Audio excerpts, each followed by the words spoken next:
Welcome to Oakhurst Presbyterian Church and Children's Time with me, Pastor Heather. We are looking at Ephesians. And last week we talked about all the exciting things in there, but I want to think about what other people wrote about it. Did you know that people write lots and lots and lots about the Bible? There's all these books, and then these are dictionaries down here about words in the Bible. And up here are some more books, and then over here are some books, and up there. A lot of people want to know what the Bible's about. And this week, we're going to look and see what's in this book. It's called a commentary. What does that mean? Well, this one's called, did you see that? It's called the New Interpreter's Bible. So it doesn't really look like a Bible, right? Because that's the whole thing. And usually Bibles are really narrow. This one has lots of people's thoughts and ideas about the Bible. Okay, so let's look up Ephesians. Sians.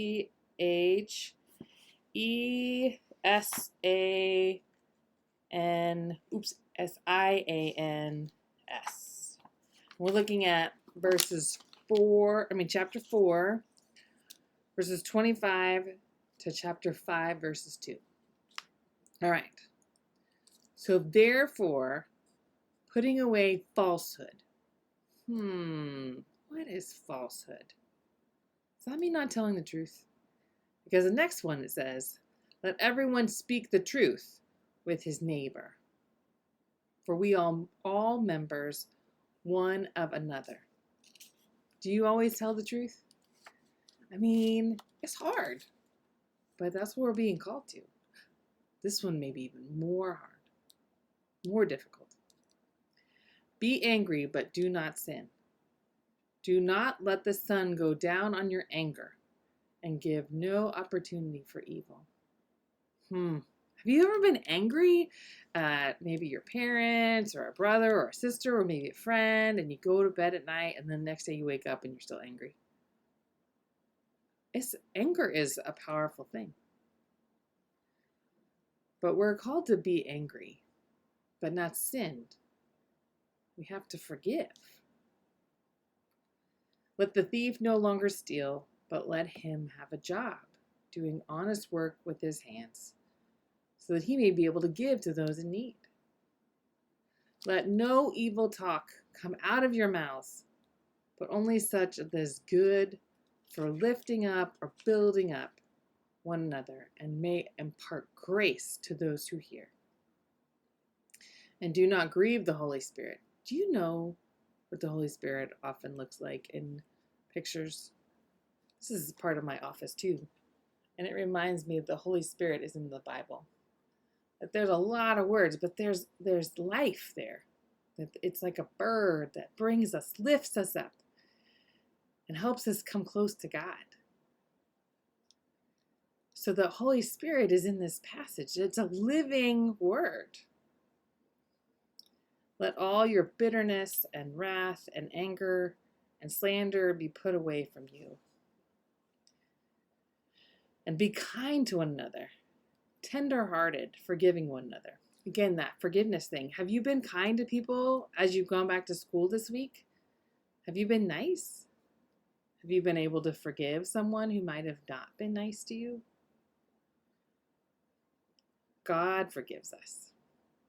And then the last part is, therefore, let us be imitators of God as beloved children. This part is about children, and Paul talks a lot about kids, and you guys are kids. Did you think that disciples were kids? We're called to walk in love as Christ loved us and gave himself up for us as a fragrant offering and sacrifice to God. So there was a lot in there about how to live, like we talked about last week. Chapter 4 is about how we live together in community. Being kind. It's okay to be angry, but not hurt one another, and to speak mean things to other people. And we're called to be like children who are loved. Loved. So when we think about disciples, we often think about adults, right? Those guys that were in the fishermen or the doctor like Luke, and they went out into the world and healed people or gave people food or spoke the gospel. But do you think of them as kids? Yeah. Kids are disciples too. You're a disciple.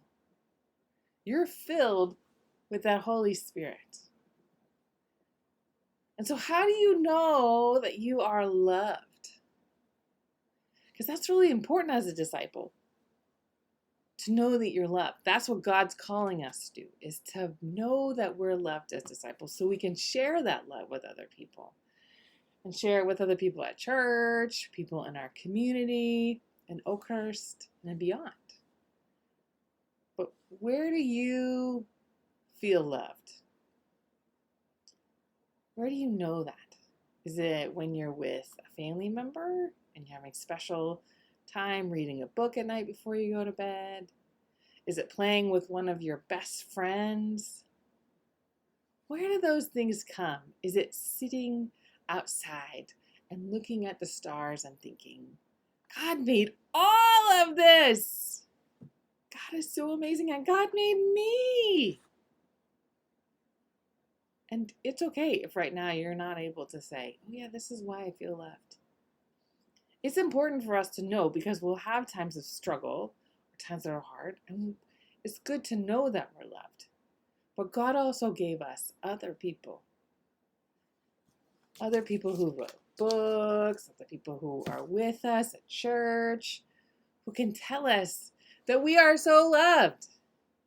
So I hope you come to church today in person and have people tell you that you are a beloved child of God.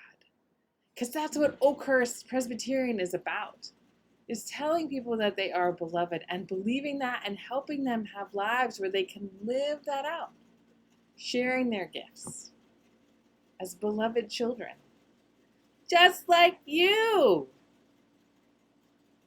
So this week, as you go back into school, I hope that you can be kind as a disciple.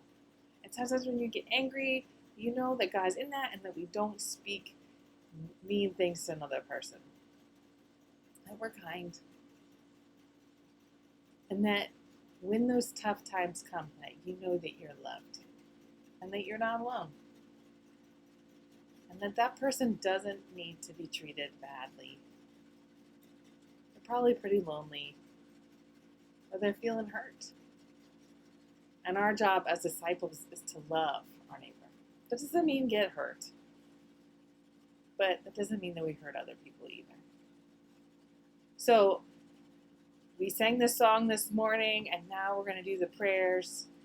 And I want us to say the Lord's Prayer this week, as we remember what Jesus taught us. Because that's in the song at the beginning, is J-E-S-U-S,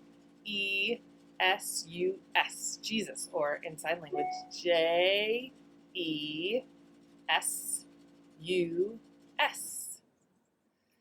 So when you see a friend and you want to show Jesus' love, you can also go like this in sign language too. Say, I love you.